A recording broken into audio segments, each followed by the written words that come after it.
Equivalent fractions. Basically two ways to write the exact same thing. Equivalent really means equal, or that the two things mean the same thing. So if I start, just as an example, with a rectangle there and I break it into 4 equal pieces, I can call that section of it, might highlight that, I can call this section of it 1/4. So that is equal to 1/4 of the whole shape.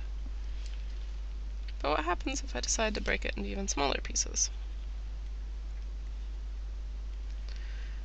So now my shape is broken into 8 pieces, and for that same yellow section, how many 8s do I have? I have 2 8s inside the yellow section. So that yellow bit is equal to both 1/4 and 2 8s. That's the same exact size of the whole, just two ways to write it, depending on how many pieces that rectangle had been broken into. We could go further and cut it in half again these ways. So now I've got 16 total pieces. So how many of those 16 pieces fit in the yellow shape? Should see that it's 4/16. And if you look at these numbers and think about your mathematics a little bit and think about your division, how many 2's are there in 8? You could think of 8 divided by 2 is 4, so there's actually 2 4's in 8. So again, that gets back down to 1/4. And how many 4's are there of 16 inside of this fraction? So if I think about that, 1/4 goes into 16 4 times. That's also going to be 1/4. So equivalent fractions, again, basically, are writing the exact same thing in different ways. That 1/4, 2 8s, and 4/16 all are exactly the same thing, just a different way to write them. So, thinking about equivalent fractions, if you're trying to get to bigger numbers, it's kind of a bit easier.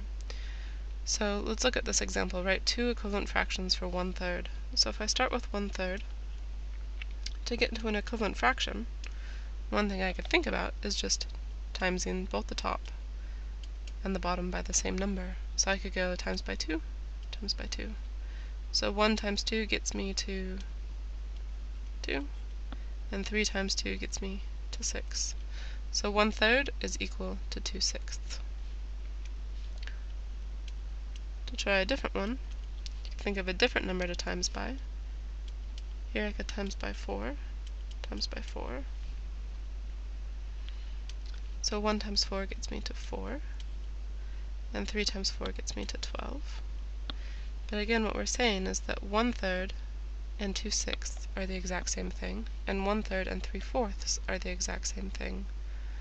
So it would also be true that 2/6 and 4/12 are exactly the same thing again. So these are equivalent fractions. They mean the same thing, just cutting it into tiny, tiny, tinier pieces, and each time you make the piece smaller, you have to have more of them. Kind of like up here. The biggest chunk was 1/4, and each time we made the chunks smaller, we needed more of those pieces to fill up the same space. So getting smaller can be trickier. So if I want to write 2 equivalent fractions for 16/24, a good way to try to write this out is to kind of think of, well, what are the factors of 16? And what are factors of 24? So 16, I could write out as 4 times 4.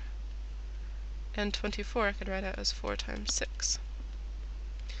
So, when I look at this and I see that there's a common factor to both of them, on the top and the bottom, I can actually cancel that off, and I'm left with 4/6.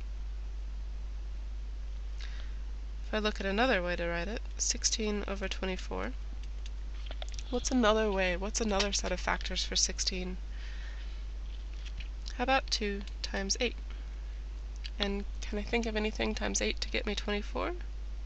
Yeah, what about 3 times 8? That will get me 24. So here with these factors on top and bottom, you'll notice again that there's a common factor that they both have. And I can basically cancel that away, just like I did on the other problem. So what I'm left with is 2 over 3, or 2/3. So 16/24 is equal to 4 over 6 is also equal to 2 over 3. So again, all of those are equivalent, just cutting things into different sized pieces, but they basically represent the same portion. So sometimes you're asked to find equivalent fractions where you've been given one fraction and just part of another one, and you've got to think, oh, what's the missing piece? So in this case it's the bottom that's missing, and in this one it's the top. So again here, thinking about factors can be really helpful.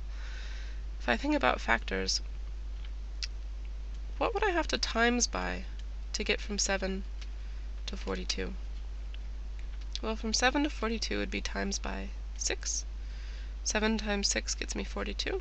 So if that's what I've done on the top, that must be also what I have to do on the bottom, times by 6. So, thinking about it in reverse, 48 is equal to 6 times what? So 6 times what gets me to 48? And in fact, that's 6 times 8. So to check that that's true, 6 times 8 gets me 48, and 7 times 6 gets me 42. So 42 over 48 is equivalent to 7 over 8.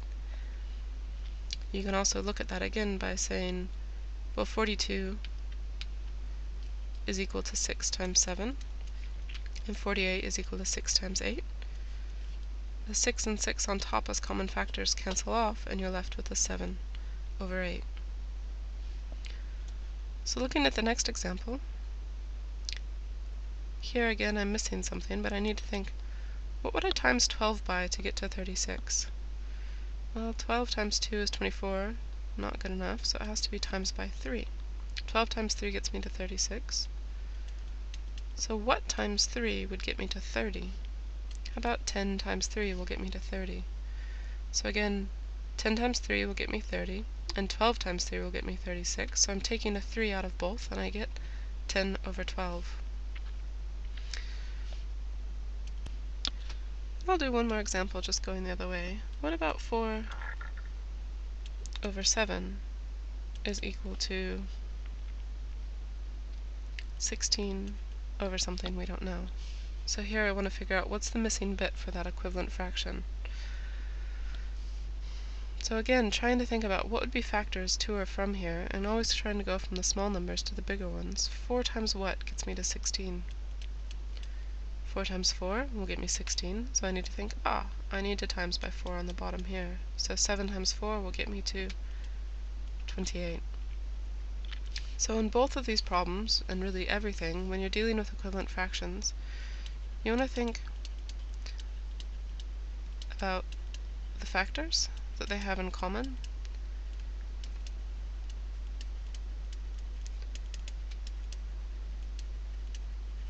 and remember that there's more than one way to write the exact same thing.